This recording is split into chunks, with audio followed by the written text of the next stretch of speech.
Hello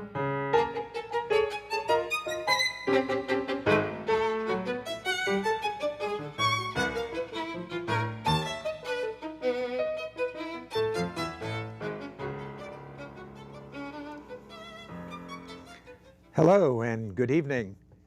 Welcome to this evening's edition of Public Affairs Public Access. I'm your guest host, David Hutzelman. You may be seeing this live on today on February 22nd, but you also may be seeing it on a rebroadcast mode. We'll be trying to take some questions from later on in the show from for our guest here.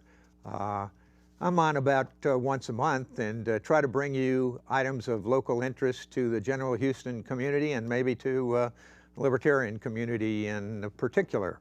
And tonight we're very pleased to have with us a guest to talk about the topic of intellectual property, which has certainly gotten its way into the public discourse because of some legislation that's appeared in Congress, and also some of the events that are going on in the third world, mostly regarding China and India, and some of the intellectual property provisions. So my guest tonight is Stephen Kinsella. Stephen is the founder and executive office editor of Libertarian Papers. He's the founder and director of the Center for the Study of Innovative Freedom.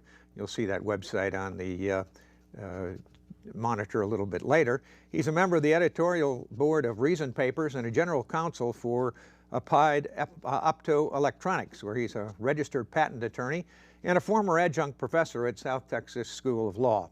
He's a senior fellow with the Mises Institute, and he has published numerous articles and books on intellectual property law, international law, the application of libertarian principles to legal topics. He received an LLM in International Business Law from King's College in London, JD from the Paul M. Herbert Hebert Law Center, right. Hebert Law Center at LSU, and a BSEE and MSEE degree from LSU. Welcome, Stephen, and thank you for Stefan, and thank you for being with us this evening. Thanks, glad to be here, David. Okay. Since many of our viewers may not be familiar in detail with what intellectual property really comprises, maybe you could give us a brief rundown on what the term intellectual property means. Sure, I'll be happy to. And probably until recently, it's a fairly esoteric and boring area for most people, but it's taken on increasing importance lately with the importance of the internet and with increasing attempts by the government to regulate the internet in the name of intellectual property. Intellectual property is a fairly recent term that is used by lawyers and legal scholars and the government to classify different discrete areas of the law, primarily patents and copyrights, and as well as some other areas. So intellectual property is a sort of umbrella term that describes patent, copyright, trademark, trade secret, and some other types of laws. Laws that deal with protecting what is called creations of the mind or the intellect. Although some of these laws have somewhat different bases and purposes, they're all lumped together this way. The big two that are of concern in our modern economy are patent and copyright. Patents protect property rights in inventions, mousetraps, computer software, and copyright protects artistic creations like novels, paintings, movies, things like this. Okay, very good. And the current legal system, as I understand it, you can get a patent protection for what, 17 years? About 17 years, that's right. And if somebody else does something to create or make money from an idea that presumably is covered by your patent, then you can sue them for damages or yes. cause them to cease and desist? Yes, the way the patent system works is to obtain a patent you have to apply for one. Copyright, by contrast, since the 1980s, is automatic. If you write down on your note paper right now a paragraph, you instantly have a copyright in that. Even if I disavow a copyright? Even you can't disavow it. There's no way to get rid of it. Oh, okay. You don't have to put a copyright notice. You don't have to register it with the Copyright Office. Patents, but you have to apply for a patent. The requirement for a copyright is that you be the original author, the author of something original. That's all it has to be. For a patent, you have to be the inventor of a useful and non-obvious and new machine or process that does something useful and practical. Okay. And do I understand that the copyright laws used to be shorter, but now there's something like, what, the life of the author plus 70 years or something like that? Yeah, the average life of a copyright nowadays is over 100 years because of this provision. Originally, at the founding of the United States, which had sort of the first modern copyright and patent system right at the founding of our Constitution in 1789, and soon after that with the first copyright and patent statutes, they both lasted roughly 14 years, and you could extend it for maybe another 14 years with copyright. And interestingly, the reason for the 14-year term, the idea was that we need to protect people from competition. Now, this is not a free market idea, protecting people from competition, but the idea is that if you invest in a new process or you come up with a new plot for a movie, of course back then it wasn't a movie, but a new novel or a play, you need to be protected from competition for the length of 2 consecutive apprenticeship terms. Oh, yeah. Now, apprentices served about seven years each, so it's obviously an arbitrary number. This derived from about 300-400 years before in England and Europe, where the practice of the monarch and the crown granting patents to protect favored courtesans, cronies of the court from competition. For example, in England, the crown would grant a monopoly to someone or a patent for the manufacture of playing cards. Now, the person who got this monopoly didn't invent playing cards. They were just the ones who had the sole right to make them. And then they would actually be able to call upon the crown to send the crown's police into competitor stores to search their playing cards to make sure they had the right seal on them, to make sure they weren't counterfeit. By counterfeit just means without the government's approval. Sounds very much like mercantilism. Is that, It's not just mercantilism, it's what's going on right now when you have the RIAA, the music industry, and the Motion Picture Association in the U.S. is getting, they're getting laws and regulations from the federal and even state governments that gives them the power to use state police to go invade, allegedly counterfeit CD makers or DVD makers to make sure that they're not making something that's not approved by the state. I see. Let me go down a list of things which may come to our viewers' minds as to intellectual property, and you can tell me what laws they might be currently covered under. What about music and songs? Music and songs would be copyright. Okay, those They're are copyright creative laws. and artistic. Okay. Movies? Again, that's copyright. Okay. How about software? Software is covered by both patent and copyright. It didn't used to be covered by either one, but because of court decisions, they have said that there's an artistic aspect to the way you express computer code. So the way the code is written is like the a block writing. diagram or something? No, not even the block diagram, actually the computer code. The printout, the 700-page printout of the incomprehensible code is protected by copyright. But the functionality would be protectable by patent. But as a process. Okay, like the block diagram of how it works. Exactly. But the code itself is copyrighted. Code itself would be covered with copyright. Okay, and that's, in inventions, those are patentable. Then. Inventions are patentable. So the invention in the case of software would be the functional process that tells you how to operate a computer. I guess maybe just as a variation of that. What about the recipe for these new wonder drugs and modern medical miracles? Well, the recipes, technically, if you mean it in the food sense, which you're not speaking of, is not covered by anything yet, although there's agitation on the part of bartenders and chefs to get IP that covers recipes, just like there's agitation to get a type of copyright that covers fashion designs, which are currently not covered. And I'm sure that the perfume industry is coming next. Oh, yeah. But in the pharmaceutical industry, the composition of a given pharmaceutical is covered under patent as a composition of matter. That's one of the 3 or 4 types of patents. You can get a patent on plants, asexually reproduced plants. You can get a patent on designs, which is a special type of patent. But the primary type of patent is a utility patent, which is a useful device, a machine or a process or a composition of matter or an improvement of something else. And what you just mentioned is a type of patent. Okay, is it the, which one of those processes, I guess it's probably copyright, that applies to if you go to a photographic studio and they give you a picture and you take it to your local copying place and they say, oh no, this has got this prohibition on it, that's a copyright? That's copyright, and it's even worse than that. According to copyright law, the owner of the copyright of a photograph is the photographer. So if you're on vacation and you hand your camera to a stranger passing by to take a picture of you and your family, and you go home with that snapshot, you don't own the copyright to it, and you don't know who does because he's a stranger. Or if you hire a photographer to take a picture of you and your family, he owns the copyright, which is why you can't go down to a copy shop and have it copied without risking thousands and thousands of dollars of penalties. Okay. We'll get into some more esoteric things. What about the logos on fashion merchandise and so forth? You see all these knockoff labels, and every once in a while in Houston you'll read about a bust of someplace down typically on Harwin Avenue, where we have a lot of Oriental and East Asian goods coming in. So that would be covered by trademark law. Now, trademark law, so copyright is designed to protect the expression, the original expression of an idea. Patents covers the useful invention. Trademarks are supposed to just guarantee the authenticity of the source of a good. So the idea is rooted in fraud, that you cannot defraud a consumer. But the problem with trademark law is that if this knockoff purse maker down on Harwin sells a Louis Vuitton purse that's a fake purse, in almost every case the consumer knows what they're buying. They're not being defrauded. They know they're buying an $18 Louis Vuitton purse that normally costs $3,000. Okay. So they're not being defrauded. The person who can sue this knockoff company is not the consumer. It is actually Louis Vuitton. But Louis Vuitton is not being defrauded either.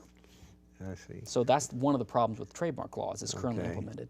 To get into maybe an even more esoteric area, which I seem to remember reading that you talked about very briefly, and that's somebody's reputation, that you don't really own your reputation, or your reputation is not your intellectual property.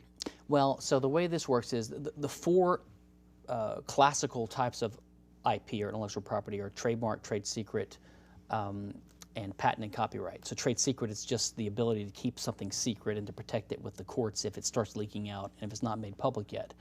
The field of reputation rights, which is covered by defamation law. The two types of defamation law are libel and slander. Libel is the written form of defamation, and slander is the oral form of defamation. They're both basically making a statement public that is false and that damages someone's reputation. Now that is covered under, as I say, reputation rights law or defamation law. That is not typically included under the umbrella of intellectual property, but in my view it should be, because it's based upon the same theory, and it's also fallacious for the same reasons that patent and copyright and the other types of rights are. Basically all these types of rights hold the view that people have a property right in the value of intangible things. And that is the fundamental mistake. The proper view that informed the original Western capitalist system is that there are things in the world that we need to use to be prosperous, but only one person can use these things at a time. They're scarce. They're scarce goods. So we have a property right system that says who can use this thing in a peaceful, cooperative, productive way. But you have a property right in the physical integrity of these objects, including your body. But you never have the property right in the value of things, because the value is what other people think about your reputation or how much your house is worth. And if they have a property right in the value, or if you have a property right in the value, you can basically use the force of the state to keep people from acting in certain ways or thinking in certain ways that affects the value of your property. That's the fundamental mistake of all IP rights. I see. Let me remind our viewers that we will have a call-in session toward the end of the program. We'll let Stefan talk a little bit more about some of his more controversial views so that we can stir up some questions. But in the meantime, we talked, I mentioned a little bit about what the terms of the current copyright and patent law is, but what's this stuff about SOPA and PIPA that's going around in the Congress? I guess, is this to stop pirating of movies and software in other countries? Is that what the basis for that is? It's part of it, and also to stop it here. Let's back up a little bit and talk about, you asked earlier about what the origin of the term intellectual property. The term intellectual property is a fairly recent term that has been used and introduced by advocates of patent and copyright, let's say 100 years ago, who were on the fence because your typical advocate of the free market sees there's something a little bit problematic about the government granting monopolies that protect people from competition, which is what patent and copyright are. So the advocates of IP, who were entrenched business interests, started calling it property because property has a positive connotation in most people's minds. Historical precedent. And now people are used to calling it property. And at the same time, they started calling a natural free market activity, which is competition, which involves seeing what someone else does that's successful and makes a profit, and you enter that market to compete with them. That requires imitation, emulation, and copying, or what you might call sharing. And sharing is nothing more than learning, and when you learn information, you repeat it or build on it or whatever. So the government has demonized these peaceful activities, sharing, competition, emulation, by calling them piracy and stealing and theft. Stealing, right. Now, normally when you steal something from someone, they don't have it anymore. Or when you commit piracy, you board their ship and you shoot people and throw things overboard and ransack them and leave them worse off. Right. But nowadays, these pejorative terms, stealing and theft and piracy, are applied to people simply seeing something and using it to determine what to do with their own property. So what about SOPA and PIPA now? So SOPA and PIPA were just the most recent in a long chain of attempts by the government at the behest of the special interest groups such as the music industry, the RIAA, and the motion picture industry, the MPAA, to try to crack down on people sharing information, which is especially easy nowadays since the advent of the internet, since 1995 or so, and the advent of digital information itself. Basically, the internet is the world's most perfect and beautiful copying machine. And you have all of these business models that were based upon the difficulty of copying in the old age. Going back to the monks in the monastery. Which brings us back to the origin of copyright. Copyright arose as a response of the government and the church to the danger to them of the advent of the printing press, because it made the copying of books easier and the spread of information to the regular people more easy. And they were losing their gatekeeper control over what ideas could be presented to the average person, which is why the Stationers Company was chartered by the Crown to have a monopoly over what books could be printed, and then gradually that turned into the Statute of Anne in 1709, which was the first major copyright law. So copyright emerged as an attempt to control the spread of information. And that technology has only gotten more powerful as we've gone along and given more people the wherewithal that didn't own a printing press before, now own a computer or a copying machine. Now everyone's a printer and everyone can copy. And so SOPA stands for the Stop Online Piracy Act. It was the, and its counterpart in the Congress was PIPA, the Protect IP Act. And they were both the spawn of COICA, the Combating Online Infringements Copying Act, which died a couple of years ago, which was the spawn of another bill, and it just goes on and on. And even though, so the problem with SOPA was it would give the government and even private interest in some incarnations of the bill the ability to simply make an allegation that a given website contained infringing content, or even a link to infringing content. And that allegation could go to a court in secret, that is, without the website owner being notified. That was an ex parte hearing with no due process. And the court could issue an order to ISPs and Google and search engines, telling them you have to remove all traces of this information from your system. So basically, these websites would be cut off from the internet, and you couldn't get to them unless you knew its actual IP address, which no one knows anymore. They just know the alphanumerical domain name. So the danger of this is that it would result in what's called a blacklist, or even a whitelist, a government-controlled list of companies that are authorized to be on the internet, which is exactly what is done in China and other repressive regimes that we pretend to be superior to. So there was a really big danger that SOPA would basically break the architecture of the internet or give almost total control to the state and its special interest groups. And the internet rose up against it and defeated it, at least temporarily. But the problem is Obama had already signed ACTA, the Anti-Counterfeiting Trade Agreement, a couple of months before. No one even noticed except for a few of us.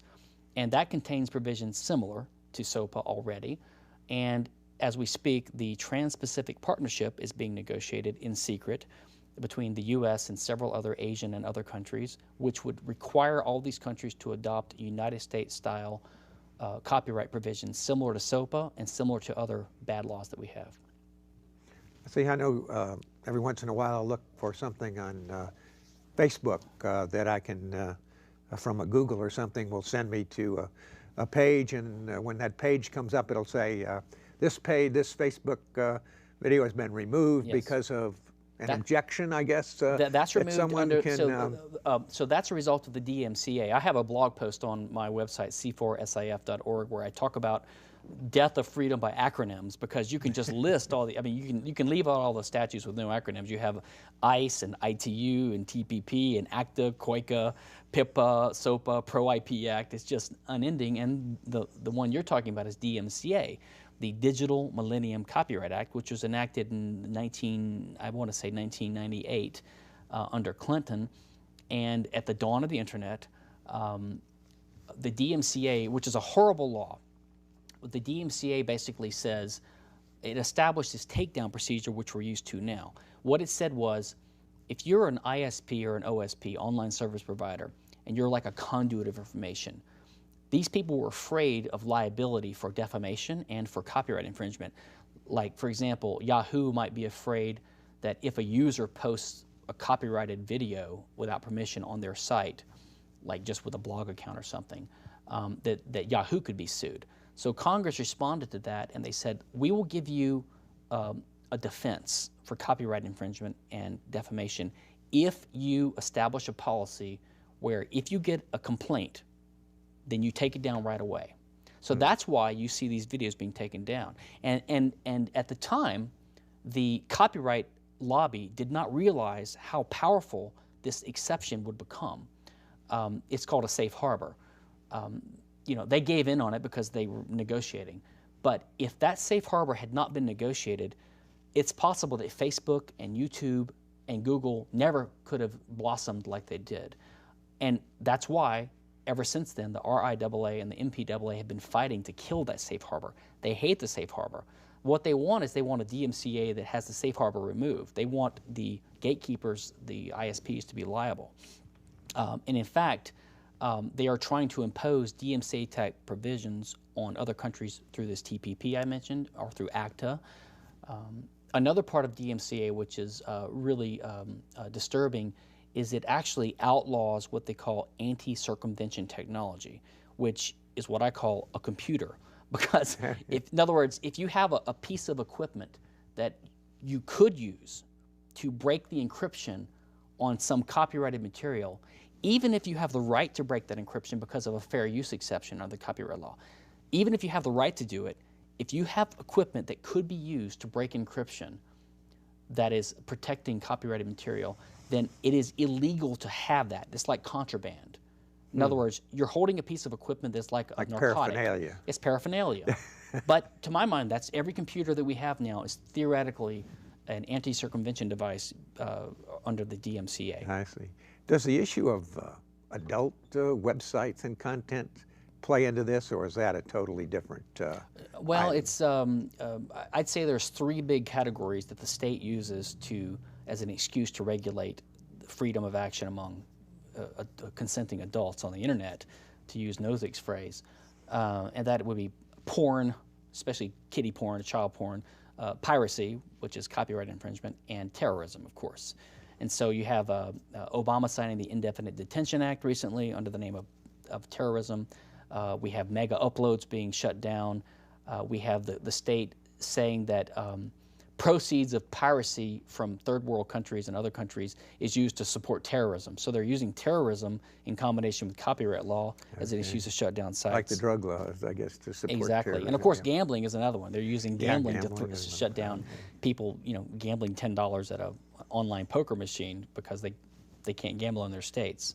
So yeah, the excuse of protecting the children is always trotted out as a way to violate our liberties. And I noticed from some of the things, of course, I've looked at some of the blogs that you've been on, some of the responses and so forth. And of course, one of the things that seems, even to me in some ways, counterintuitive is this idea of protecting value.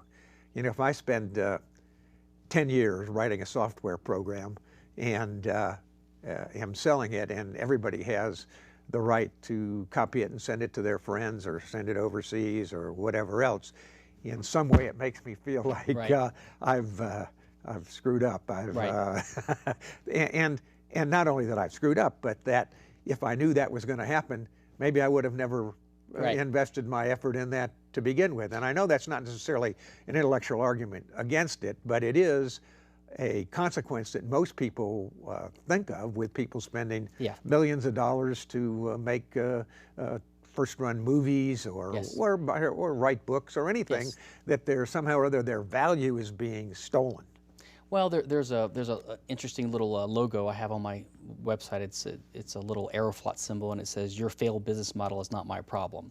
You know, but what that gets at is that in any society, an entrepreneur has to be aware of the possibility of free riders, and they have to try to come up with a creative way to make a profit, despite the fact of some things are being easily copied and some things are not.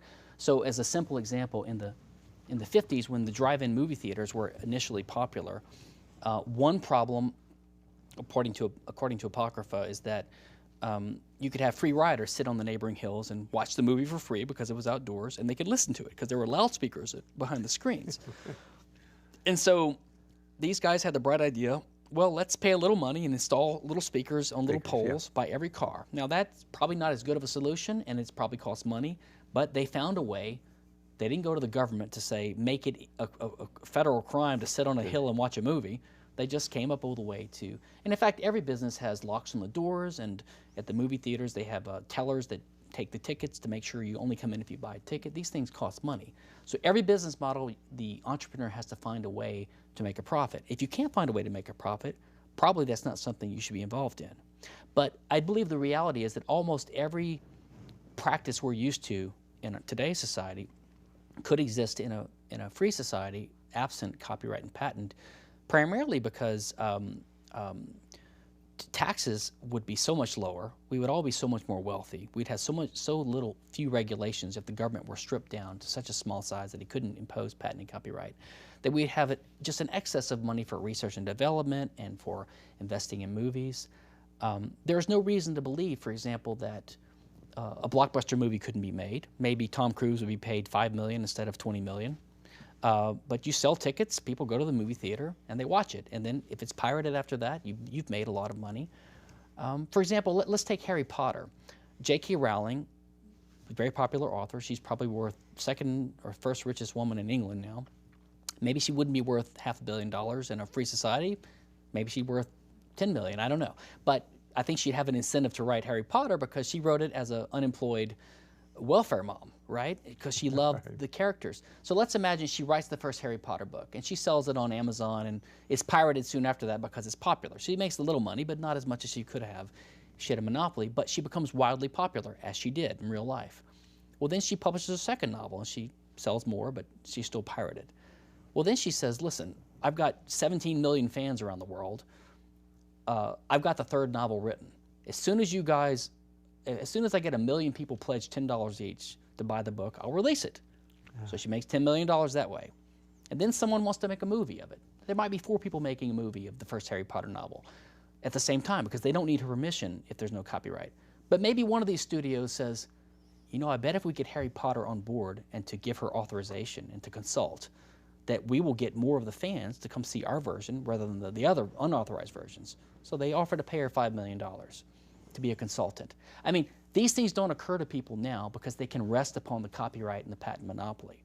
But in a free society, there's no end to the creativity that entrepreneurs could and would resort to make a profit off of their ingenuity and creativity. Has the music industry come up with a more or less successful business model to realize that copying songs is not a major technological problem? I was out with someone the other night who held up their cell phone where there was a song playing. They didn't know what the name of it was. They held up their cell phone, Yep. which evidently had some kind of a voice recognition. Shazam, and the it's name called, of the right? song Yep. came on Yep. the cell phone screen, and they said, oh, I think I'll download Yep. that. I like that song. Yep. Went to some free download site and downloaded the song. Yep. I think in a way the music industry has not come up with a way, and in a way I think that's a good thing. The question is, what about artists?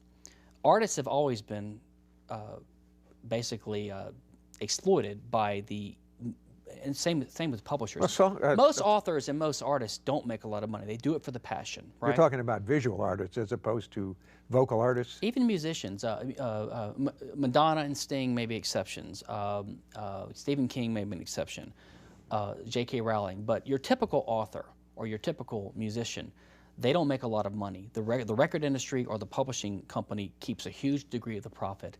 And they have this oligopolistic position that was created in part built upon the superstructure of the copyright law.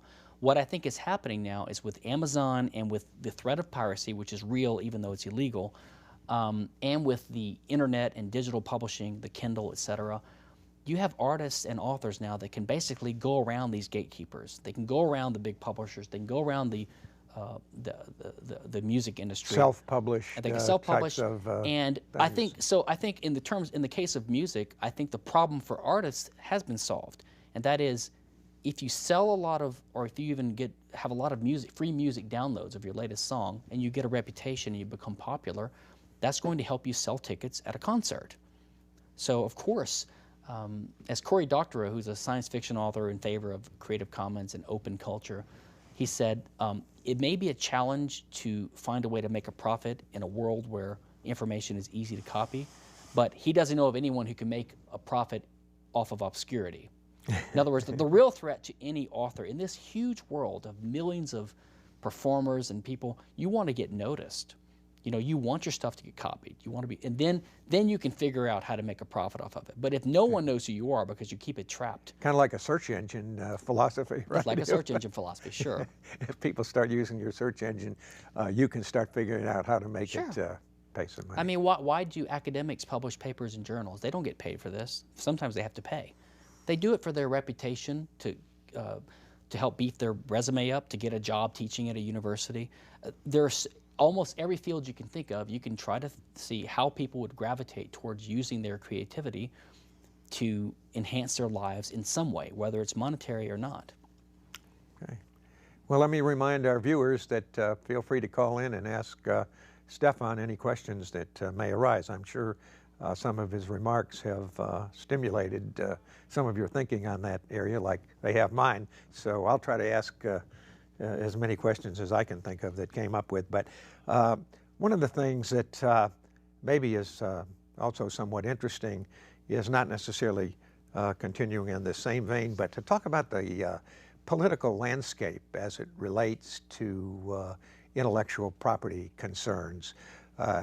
People on the left versus people on the right. People on the right obviously are usually pretty strong property rights proponents, and sometimes people on the left who are, well, if they're hardcore socialists or something, they actually believe that, you know, everybody owns everything and there is no private property. So how is that thing playing out in the political landscape? If we take mainstream politics into account, you see very little difference between Republicans and Democrats. You know, all the mainstream Republican and Democratic congressmen are all in favor of intellectual property, primarily because they're in the pockets of Hollywood and the music industry. And they also sort of foster and accept the myth that patent and copyright are important types of property rights. Now you have some exceptions like, say, Rand Paul and Ron Paul and Senator Ron Wyden, who, even if they support the idea of patent and copyright to some degree because it's in the Constitution, they recognize that there's a tension between freedom of speech and internet freedom. So they oppose SOPA and PIPA, for example, because they go too far, they say. Now, if you talk about political theory, there is almost a mistaken notion on the left and the right about IP. They both accept the same wrong premise. Both the left and the right believe the myth that intellectual property is a type of Western capitalist property right. And for that reason, the right wing supports it. And for that reason, the left wing opposes it. So the left wing's against property rights, and therefore they're against patent and copyright. The right wing says they're in favor of property rights, and therefore they support intellectual property rights because it's a type of property right. The problem is they're both wrong. Intellectual property is not a type of property right. It actually goes against property rights. So once you recognize that, the left should, well, at least the right should oppose it because it undercuts property rights. And the left is confused on this issue. Depends on which leftist you're talking about. The left libertarians are good on this issue, I have to say. I see. Well, once these protection periods expire, then you really have a society like you're talking about, right? Yes. I mean, yes, and we see. I think James Joyce's works just came into the public domain a month ago. Who? I'm sorry. James Joyce. Oh, James Joyce. Ulysses, yeah. etc. But on the other hand, the Supreme Court decided on the same day that SOPA was defeated a month ago. The Supreme Court decided in a case that the United States government, the Congress, had the power to take works that had previously gone into the public domain. I mean, they had been copyrighted for 50 years, and they finally went into the public domain, let's say 20, 30 years ago. We're talking orchestral works, things like this. They went into the public domain. Within the United States passed one of these international treaties which required us to add 20 years onto the term. And so Congress recently implemented that. So the question was, which means some works that had been public domain for 20 years, they've been performed by church groups and choirs around the country, etc., all of a sudden became back into the private domain. And which means, you know, I had a concert planned next week. Now I've got to go find whoever the owner is and get their permission, and maybe they can stop me. I've got to pay royalties. I've had all these things printed up. So on the same day that SOPA was defeated, the Supreme Court said it's constitutional for the Congress to put works back into the private domain. Wow. Okay. Well, we got a caller. Let me see what one of our viewers. Good evening, viewer. Do you have a question for our guest this evening? Yeah, I have a question. I'm interested in, you know, what happened to upload, and you know, is this going to set a trend maybe on how you know what happened? The FBI shut it down, or whatever happened there. So is this going to, you know, was that the first of its kind to be kind of shut down, or I don't know, any comments about what happened with Mega Upload? Okay, I got the question. The caller's asking about Mega Upload. Let me give a little history of that.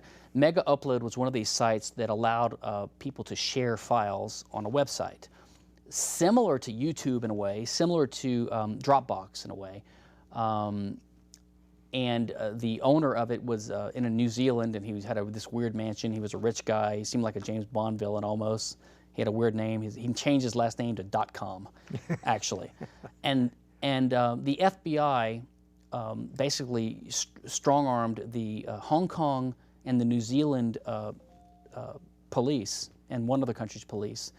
And about a month ago, 2 months ago, 69 federal and other agents swarmed in on this compound in New Zealand. I mean, American FBI agents swarmed in with the cooperation of local law enforcement, I mean, with helicopters and SWAT teams and just like a complete blitz, and swooped in and arrested the top 4 guys for pirating movies they shouldn't have been pirating, things like that. It's not the first, and I think last year alone, over 100 or 200 domain names were seized by ICE, the Immigrations and Customs Enforcement agency of the federal government, the Justice Department. You can find these websites. If you go to their domains, you'll see a big ominous federal warning with the federal seal saying this has been just taken down. Recently, a British and English student was accused by American authorities of having a link on his website in Britain that linked to another site that had pirated copy, and they have convinced a British court to allow him to be extradited to the United States for criminal charges. In the last few months, a man who uploaded one copy of the Wolverine movie, uploaded to the internet, was convicted and sentenced to federal prison for 1 year. Now, uploading a file. So this is not the first of its kind. WikiLeaks, of course, was shut down about a year ago. The Pirate Bay is always on the run. And the fear now is that with mega uploads shut down, that so-called legitimate sites like YouSendIt and Dropbox and YouTube and other sites like this are going to have to be shut down, or maybe the owners face federal prison time for having a website that's a useful service. In fact, several overseas websites that were doing a similar type of file sharing service now have blocked the United States. So if you're in the U.S. and you have a U.S. IP address and you log into this site, it says, sorry, we no longer serve United States citizens. So we're being treated like the opposite of how China treats its citizens now. It's getting really scary and dangerous. Okay, well, we got another caller here. Yes, caller, you have a question for a guest? Yes, I do have a question. What happens about there are artists that like to release their music free through like sites like Mediafire and such? Will that affect artists from releasing their own music for free for their fans to enjoy? With the recent, I guess, shutdown of Mega Upload and some of these torrent sites and whatnot? Yes, the caller has a good point. Of course, an artist who creates his own song, you have the copyright in it, unless you're sampling or remixing what someone else did, in which case you may be in trouble. But assuming you were the creator of a song, you have the right to release it under whatever license you want. So you could use a Creative Commons license. The problem is, if you don't want to use your own website and you want to use one of these services, then the service has to be in existence. And the problem is, sites like Mega Upload and similar sites, some of the material is what you're talking about. It's legitimate. And some of the material is pirated. And so if the government determines that it's primarily, illegitimate, they're going to shut the whole thing down. And so the problem is these sites have no ability to know whether the song you upload is legitimate or not. So it would cost them too much money to let you upload songs for free and then figure out and monitor whether or not you're legitimate. So they're just going to shut down the whole service, I believe. So I believe these services are in jeopardy because of actions against Mega Upload and similar actions of the federal government. In the name of copyright, in the name of property rights are being jeopardized. One of the things when I rent a movie or something, there's always this very ominous screen that comes on at the start of the movie saying, warning. I'm not even sure what all the rest of the text is because I don't necessarily. Right. But what are the penalties? I mean, if I, as a private citizen, decide that, oh, well, I can figure out how to copy this movie, and I do so, and give it to some of my friends or something. What the penalties can be civil fines and even jail time, as I mentioned in the Wolverine case. And the rules are so arbitrary and ridiculous. There's a ruling by I think it's the FCC that makes this one, that says that if your television is more than 55 inches in diagonal length, you cannot use it to show the Super Bowl at a church event. I mean, literally. So if you want to have your church people come and watch the Super Bowl, you can do it, but only if your TV is 55 inches or smaller. So there's all these Presumably rules. That keeps your audience down if you can't. There's a reason behind it, but it's obviously technologically bound. But there was one law professor, his name is John Teherani, and he did an estimate of what your potential civil liability is for violating copyright. If you're a typical young, middle-aged person who uses the internet on a regular basis, but you're not a big pirate type, you never try to go to the Pirate Bay, but let's say you send emails to friends, you copy things from the internet, he estimated that the average person who just uses the internet on a regular basis is theoretically liable for up to $4.5 billion of fines every year. Now, it seems like a joke, but it is a joke, but it's true. Now, maybe it would be only $1 billion. Okay. Yeah, right. But to my mind, it shows that the copyright clause is in tension with the First Amendment, which protects freedom of speech and expression. It's in conflict with the Eighth Amendment, which protects excessive fines and cruel and unusual punishment. Because how can uploading a few files and forwarding a few emails to people justify $1 billion of penalties? It's clearly an excessive fine under the Eighth Amendment. And then you also have a due process problem with the Fifth Amendment. And if you remember, the Bill of Rights, which has these amendments, the First, the Fifth, and the Eighth Amendment, was enacted in 1791, 2 years after the Constitution was ratified. So the Constitution had the copyright clause in 1789. 2 years later came the Bill of Rights. Now, my belief is that at least 3 of the Bill of Rights are inconsistent with the copyright clause. And since they came later, they overrule it. So my view is that the copyright clause is very likely unconstitutional. Interesting approach. One of the terms that I came across in looking at some of your stuff on the internet already was the term patent troll. Can you tell us what a patent troll is? A patent troll is based upon the idea of a troll who, sits under a bridge. Lives under a bridge and waits for things to go by. To cross the bridge, you have to pay a fine. So the idea of a patent troll is that someone, let me back up and explain how patents normally work. Let's say I come up with an invention, a new mousetrap, and let's say I manufacture that mousetrap. And I'm selling the mousetrap and I have a patent on the mousetrap. I can prevent competitors from making a similar mousetrap. I can sue them. But who would I normally sue if I'm a mousetrap maker? I'm suing another mousetrap maker. Now, they may have their own patents on their own mousetraps, and I may be violating one of their patents.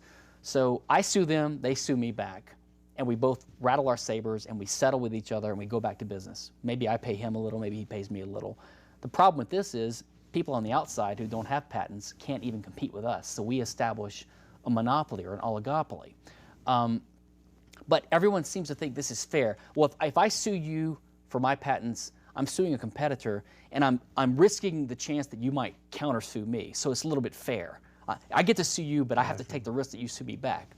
Well, a patent troll is someone who, let's say, buys the patent from my competitor, but they're not making any mousetraps. They just own this patent. And all they do is they go around seeing people that make a mousetrap that arguably is covered by their patent, and they just sue them. Well, if someone that owns a patent sues me, but they're not a competitor, I can't countersue them for anything. So it's unfair. I have no defense. I just have to give in. But in my view, actually, the animus against patent trolls is misplaced because at least the patent troll just wants money.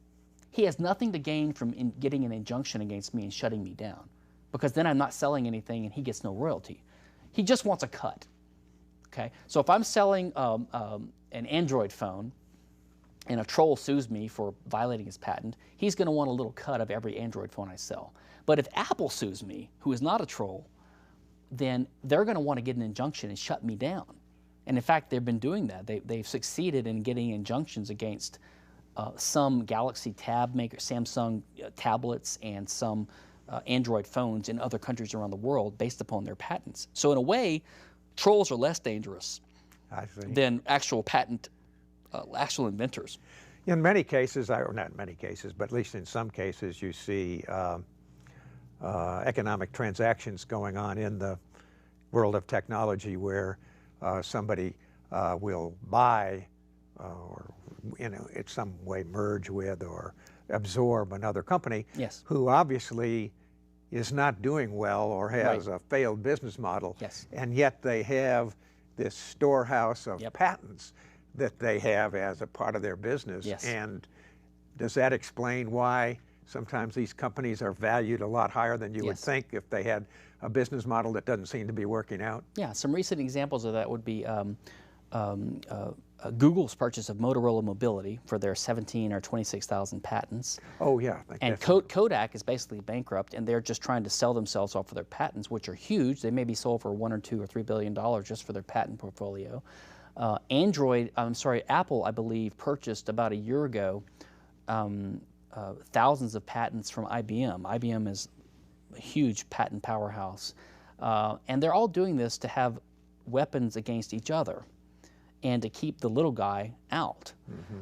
So yeah, that's a big part of it. And it's sad that you have these companies spending literally hundreds of millions or billions of dollars on acquiring patents just to countersue each other so they have the right to keep operating, when the only effect of it is to raise prices for the consumer and to stop competition from smaller companies on the outside who see raised barriers to entry. It's anti-competitive and it's monopolistic.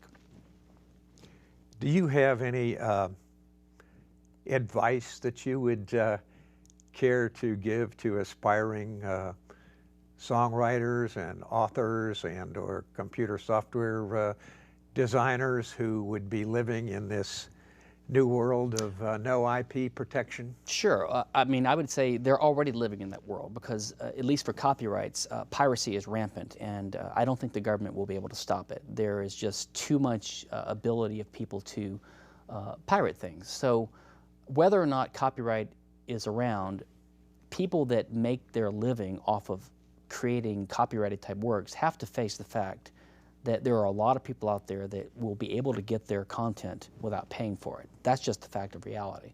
So they have to come up with a business model to face facts and to work around that. And there are a lot of techniques people are using. They're using things like Kickstarter, Kickstarter.com, which you can go to help get funding for a project. There is a video game company, I blogged about it the other day, I'm forgetting their name. They're a very popular video game company, and they wanted to revive an old type of adventure-style video game, which is not really popular right now. They couldn't get a big video game publisher to back it. So they went on Kickstarter, and they said, we need, I think they wanted $300,000 pledged within a month to make sure they had enough money pledged from potential customers of this game to fund its development over a 3 or 6 month period. And within a day or two, they had over $1 million pledged. So there are ways that you can have projects What did funded. these investors see as the benefit for putting up this $1 million? Well, do you know? Well, the primary benefit is to make sure that the company met its threshold so they would make this game. Then they would be able to get the game, whether they pirate it or buy it. And it's like $10 for the bottom level. And there was a tier of benefits that the company offered for different levels of investment. There was even a $25,000 level investment, I believe. And if you did that, they would put your character into the game. So, and you know, for the mid-level, $100, you would get a free poster, and you'd get advanced copies of the documentary they're shooting during the filming of it. So these guys are being creative, and they're using their control over the process to offer something of value to different types of people. But they locked it in, and you know, once they make their $1 million on this, they're already 4 times more than they originally needed. Everything else is gravy, or lagniappe, as you say in Louisiana, right? Yeah, so yeah. if people pirate it now, it doesn't cost you anything. You've already locked in your... So there are different things that producers can do. I'm thinking, just as we're talking about this, that certainly advertising must start to play a major Sure. role in this. If I'm writing a video game or something, the fact that I would have some recognizable product as being either attributable to a character or some scenario in the game might bring the funding from that advertiser. Right, and even if, you know, there's the phenomena of freeware and freemium, you know, where you give one version away for free for people that want to dabble with it or can't afford the bigger product, and you sell a license for support and for premium products to other people. There's all kinds of... Is freeware and shareware the same thing? Or? Yeah. The freemium is like, the first version is for free, or if you want to get support, you know, on the website, then you pay a little bit more, or maybe they encourage you to just donate to the company. Yeah, I know in a couple of cases in shareware, they said if you use this shareware if you find this shareware useful and you use it, please send $5 to such and such. There are some donation models. There are some models where you pay, you know, you may see a good app on the iOS store, and you may see the name of the company that designed it. It may be a free app. And you may want to have an app developed for your business. You may hire that company, so it's advertising for their services. I mean, there's just so many ways that your reputation is enhanced by getting your name out there. You may get a job with a company because you have a song or a program you've written or a book you've published or an article you've published, which you didn't get a cent for, but it helps you get a job. Let's see. Does the topic we're talking about tonight, and I the word pirate conjures up the phenomenon of pirate radio, which I guess was more prevalent in the UK, although maybe it's still, I think there's some part of the frequency that can still be used by entrepreneurs without getting a FCC license. But does the idea of pirate radio and the spectrum have something to do with real property, or does that fall into a more intellectual... I think that's somewhat related, but a different area of free market thought. And I think the similarity is that the state involvement has screwed up that area too, but it's not too related to intellectual property unless you believe that the airwaves, right, the frequency, the spectrum is not a scarce resource. I think which it is, right? I think most economists and I would agree that it is a scarce resource because it is something that's part of the physical world that can only be used If by I one, use it, you can. right. It can only be used by one person at a time. And in fact, in the early part of the 1900s, the 20th century, common law rules were developing that were giving property rights in homesteading like easements almost. You know, if one guy popped up a radio station in a given area and it had a certain signal strength and went a certain geographic distance over a certain wave band, over a certain wavelength, then he had a property, he had homesteaded that. And these rules were developing when the FCC was formed and the government came in and just basically preempted the whole field and took it over. If the government hadn't taken it over, they wouldn't be auctioning off things now and the government controlling it all and being subject to we wouldn't have had the fairness doctrine. The government wouldn't have been able to say this is a public resource that, you know, we have to marshal for the public's benefit, et cetera. It would have been a private resource. There's an analog in the oil and gas field, which is that in the United States, on private state lands, the minerals underneath private property are owned by the surface estate owner, whether it's unitized Or you can whatever. sell them if you want to as Yeah, well. you can lease it, but basically there is a private owner. Sure. So if you're Exxon and you want to go drill on someone's land, you got to get their permission. Well, everywhere else in the world, every other country that I'm aware of, and in the United States in the federal offshore continental shelf, the federal lands, and on federal lands onshore, the government presumes to own all this, and they give leases. So the government has stepped in where something would have been private, and they've nationalized it, which is what the government does, say, in China for regular land. Sure. You know, if you want to build a factory in China, you go get a lease from the government. You don't really own the land. So basically, the government's involvement in oil and gas rights, in the federal case, and in the spectrum, is a type of socialization or nationalization of what should be a private resource.